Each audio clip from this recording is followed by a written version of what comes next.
بسم اللہ الرحمن الرحیم۔ اردو کہانیاں اور معلومات میں خوش آمدید۔ آج کی یہ ویڈیو MO کالج لاہور کے پروفیسر محمد افضل محمود کے بارے میں ہے، جنہوں نے انصاف نہ ملنے پر خودکشی کر لی۔ خودکشی کی اصل وجہ کیا تھی اور اس کے قصوروار کون ہیں، یہ جاننے کے لیے یہ ویڈیو ضرور دیکھیے۔ محمد افضل محمود انگریزی زبان و ادب کا استاد تھا۔ تصویر میں 30-35 برس کا نظر آ رہا ہے، عام سا آدمی، مگر اس کے اندر جو ٹوٹ پھوٹ جاری تھی کوئی اس کا اندازہ نہیں لگا سکا، نہ اس کے اہل خانہ، نہ کالج کی انتظامیہ اور نہ ہی اس کے طالب علم۔ اس کے 2 سطری خط نے ہمیں اپنے معاشرے کی اصل تصویر دکھا دی ہے، وہ چہرہ جسے دیکھنے سے تمام اہل قلم گھبراتے ہیں۔ 90% لوگ تو غیر سماج کی تلخ حقیقتوں کو من و عن تسلیم ہی نہیں کرتے۔ ان کے نزدیک تو اس ملک میں صرف فرشتے رہتے ہیں، ویسے شاید وہ ٹھیک کہتے ہیں، 10 نمبر ملک میں اور کون رہ سکتا ہے؟ افضل محمود کون تھا، کہاں سے آیا، نوکری کیسے ملی؟ اس ملک کے ہر پڑھے لکھے شخص کی طرح وہ بھی بے حیثیت تھا۔ اس کا قصور کیا تھا؟ یہ اہم ترین نکتہ ہے، اسی پر بات شروع ہوتی ہے اور یہیں ختم ہوتی ہے۔ میڈیا کی خبر کے مطابق کالج میں ایک طالبہ کو اس بدقسمت پروفیسر نے ڈانٹا اور بطور استاد کہا کہ وہ اس کی خواہش پر نمبر نہیں بڑھا سکتا۔ پھر اسی سال جولائی میں لڑکی نے کالج انتظامیہ کو تحریری شکایت کی کہ افضل طالبات سے بدتمیزی کرتا ہے، بلکہ اس شکایت میں سیکشول ہراسمنٹ کا الزام بھی شامل تھا۔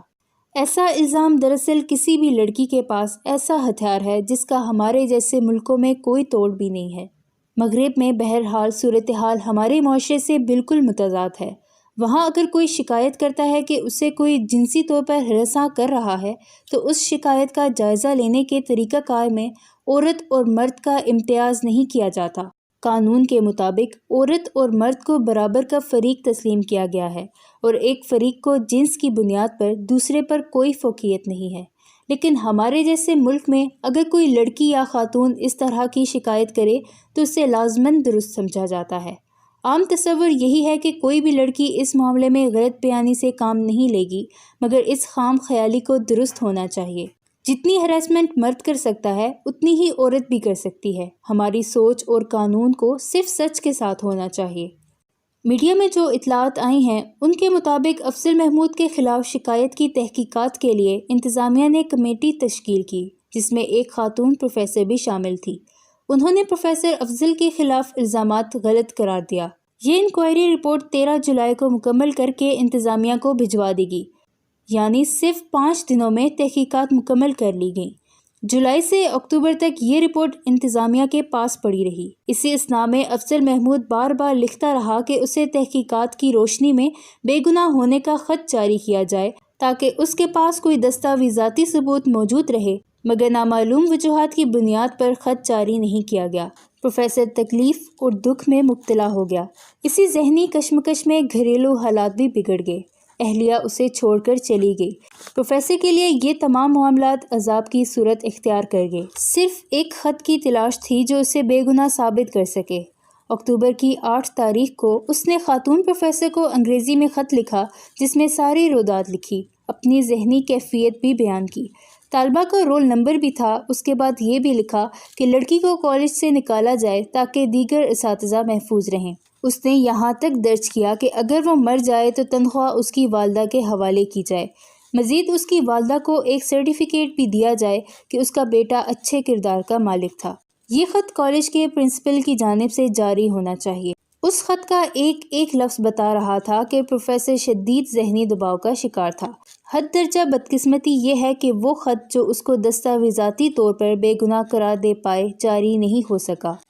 اس خط کے ٹھیک ایک دن بعد یعنی 9 تاریخ کو افضل نے 3 سطری نوٹ لکھا۔ یہ نوٹ یا خط نہیں بلکہ ایک نوحہ ہے، ایک بے گناہ کی فریاد ہے۔ اس نے درج کیا کہ وہ یہ تمام معاملہ خدا کی عدالت پر چھوڑتا ہے۔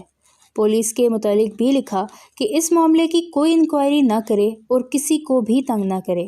اگر دیکھا جائے تو پروفیسر نے اس طالبہ کو بھی معاف کر دیا۔ اس نوٹ کے بعد افضل نے زہر کھایا اور جہان فانی سے کوچ کر گیا۔ اس نوجوان پروفیسر نے خودکشی تو کر لی، مگر ہمارے معاشرے کی ایک ہولناک صورت ہمیں دکھا گیا۔ بدبودار اور بگڑا ہوا سماج جس کو ہم کبھی بھی تسلیم نہیں کرتے۔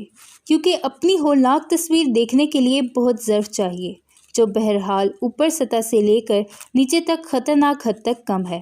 افضل کی خودکشی سے کئی سوالات اٹھتے ہیں۔ پہلا سوال تو یہ کہ سیکشول ہراسمنٹ کو صرف اور صرف مرد سے کیوں منسوب کیا جاتا ہے؟ اس فکر میں بہرحال تبدیلی کی ضرورت ہے کہ خاتون بھی مرد پر بہتان لگا سکتی ہے، اس کے متعلق جھوٹے الزامات لگا سکتی ہے۔ اس موقع پر ہم علی ظفر کی مثال بھی دیکھ سکتے ہیں۔